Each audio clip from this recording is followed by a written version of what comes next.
अजून कोण होतं का विमानात? का एकच व्यक्ती होता? एकच व्यक्ती होता आणि त्या त्याला व्यक्ती काय बरोबर तुमचं काय बोलणं झालं का? बोललो की आम्ही घाबरलाय का भेव वाटलंय का नाही म्हणे काय झालं मला. फक्त थरथर कापत होतं बरं का थोडं, पण नाही म्हणली मला काय झालं असं म्हणजे. मावशी, थोड्या वेळापूर्वी इथं विमान अपघात झालेला आहे. हा काय कसा झाला अपघात आणि तुम्ही कुठे होता त्या टाइमिंगला? तिथं जवळ होते मी शेजारी. एक खांब आहे, त्या खांबाला धडकला. धडकून मग त्याचं पाणी एक मोडलं एका साईडचं आणि मन खाली पडलं. इकडं सरळ तोंड होतं ते इकडं खालचं इकडं वरतं झालं. तुमच्यापासून किती अंतरावर हे विमान पडलेले? आता ही माझ्या अंतर मला वाटतं एक कासरा भरच असेल आहे का नाही. 2 वाव 100 फूट असेल. 100 फुटावर 100 विमान फूट पडलेले. 100 फूट विमान पडत असताना काही आवाज वगैरे आला का तुम्हाला? खांबाला धडकल्यावर खांबाला म्हणजे बिना आवाजाचं विमान आलं.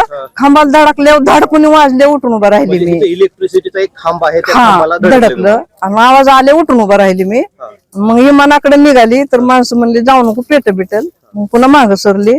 मग त्या माणसाने विमान बंद केलं, दार उघडलं, बाहेर निघाला आणि मग आम्ही सगळी गोळा झालो त्याच्याजवळ. अजून कोण होतं का विमानात? का एकच व्यक्ती होता? एकच व्यक्ती होता आणि त्या त्याला काय व्यक्ती बरोबर तुमचं काय बोलणं झालं का? बोललो की आम्ही घाबरलाय का भेव वाटलंय का नाही म्हणे काय झालं मला. फक्त थरथर कापत होतं बरं का थोडं, पण नाही म्हणली मला काय झालं असं म्हणजे. बस झालं आता मला काम करायचं भुईमुग.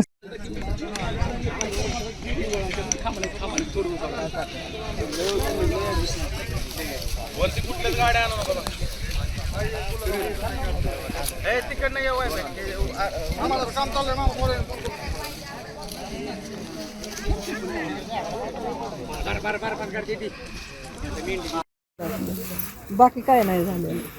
ही आहे का नाही त्या खांबाला धडकलेली. खांब लागला ना ती खांबाला धडकल्यामुळं सरळ चाललं होतं ते इकडे झालं. म्हणजे खाल्लं येत होतं कर्ब पूर्ण नव्हतं. पण ती धडकल्यावर त्याची तार एक तुटली. आडायली जी तार आहे ना तुटून खाली. किती वाजता झालं मावशी? किती वाजता? 8:30 वाजता. 8:30 वाजता झालं. तुम्ही कुठे? इथं जवळच होता काय? इथं होता का? बेल उपटत होता होय.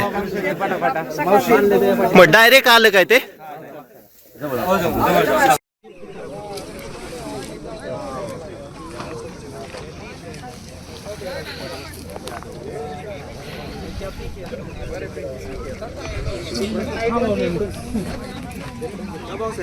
काय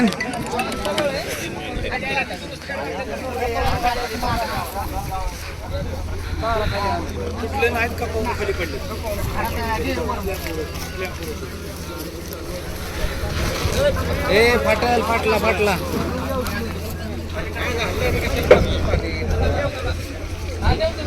एक जण तिथंच थांबा.